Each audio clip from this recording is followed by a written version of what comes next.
Berselang seminggu dari insiden keracunan makan bergizi gratis atau MBG di Garut, Jawa Barat dan Banggai Kepulauan Sulteng, pada Selasa 23 September 2025 lebih dari 350 siswa di Cipongkor, Kabupaten Bandung Barat, Jawa Barat mengalami hal yang sama.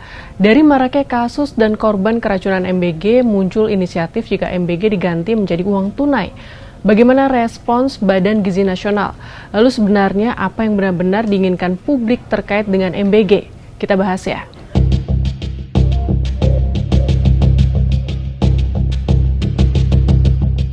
Badan Gizi Nasional terang-terangan menolak ide mengubah skema penyaluran program makan bergizi gratis menjadi bantuan tunai.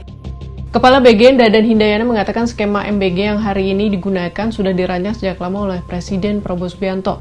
Selain itu, Dadan menilai pemberian uang tunai semacam itu sudah diwakili oleh program bantuan langsung tunai atau BLT yang disalurkan Kementerian Sosial. Program ini dirancang kan sudah diskusi lama, ya kan, dan program ini adalah untuk intervensi pemenuhan gizi. Untuk uang tunai kan sudah ada bantuan tunai langsung, jadi kita tidak ingin melakukan itu. Yang kedua, Anda kan sudah tahu ya, ada kasus siapa tuh yang di Mahesa di Sumatera Utara, itu kan korban dari KIP yang diserahkan ke ibunya, uangnya dipakai untuk bayar sesuatu dan anaknya tidak dibayarkan SPP sehingga melantai. 3, kita kan ingin membangun rantai pasok, membentuk ekosistem. Jadi Anda harus tahu dengan 3.000 orang itu ada menciptakan new demand dan juga garansi pembelian. Satu SPPG itu akan mendorong kemandirian pangan lokal dan ketahanan pangan lokal. Kasus keracunan MBG di Cipongkor ini pun membuat ibu-ibu resah. Orang tua yang anaknya keracunan MBG merasa khawatir. Anaknya pergi pamit ke sekolah, pulangnya dijemput di rumah sakit setelah mendapat perawatan akibat keracunan MBG. Lebih lanjut, anggota Komisi 5 DPRD Jawa Barat Zaini Sofari menilai perlu adanya moratorium sementara untuk mengevaluasi program MBG. Ia juga menyoroti dugaan dapur fiktif hingga ribuan jumlahnya. Zaini menyebut dengan anggaran yang sangat besar bahkan mengalahkan alokasi untuk sektor pendidikan, seharusnya pelaksanaan MBG diawasi lebih ketat. Lonjakan kasus keracunan MBG kini tentunya jadi sorotan publik dan menimbulkan keresahan para orang tua. Badan Gizi Nasional pun dituntut untuk segera mengambil langkah konkret mulai dari memperketat pengawasan produksi hingga memastikan standar keamanan pangan benar-benar diterapkan. Pertanyaannya, apakah langkah pencegahan saja cukup? Atau perlukah ada sanksi pidana bagi pelaku yang lalai demi memberikan efek jera? Koordinator Nasional Jaringan Pemantau Pendidikan Indonesia atau JPPI Ubaid Matraji menyebut jika program MBG selama ini hanya sekadar mengejar target populisme.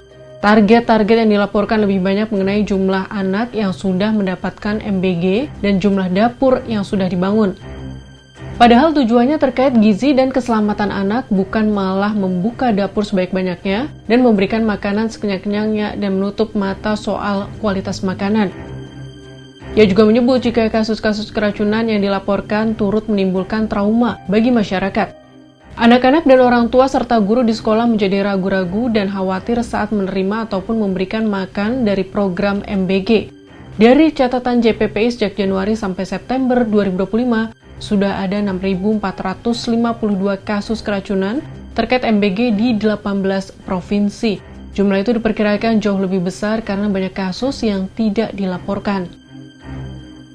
Kritik lebih keras diungkap oleh Koordinator Nasional VIAN Indonesia Martin Hadiwinata yang menyebut program MBG yang seharusnya bertujuan untuk memenuhi kecukupan gizi anak justru kini lebih banyak melanggar hukum dan hak asasi manusia. Menurut dia, setidaknya ada 5 pelanggaran hukum dan HAM yang ditemukan dalam program MBG, yakni tidak transparan dan terbuka dalam program perencanaan dan implementasi, pelanggaran dalam kelayakan makanan, kemudian pelanggaran dalam perwujudan progresif yang memaksa implementasi, pelanggaran hak anak untuk menolak makanan yang tidak sehat, dan pelanggaran karena menerapkan pendekatan militer dalam program MBG. Sahabat Kompas, kasus keracunan MBG yang terus berulang seolah menjadi alarm keras bagi pemerintah. Upaya pengawasan dan regulasi bisa jadi sudah berjalan, namun nyatanya belum mampu menutup sepenuhnya celah yang ada. Pertanyaannya, sampai kapan kasus serupa akan terus berulang tanpa ada solusi yang benar-benar tuntas?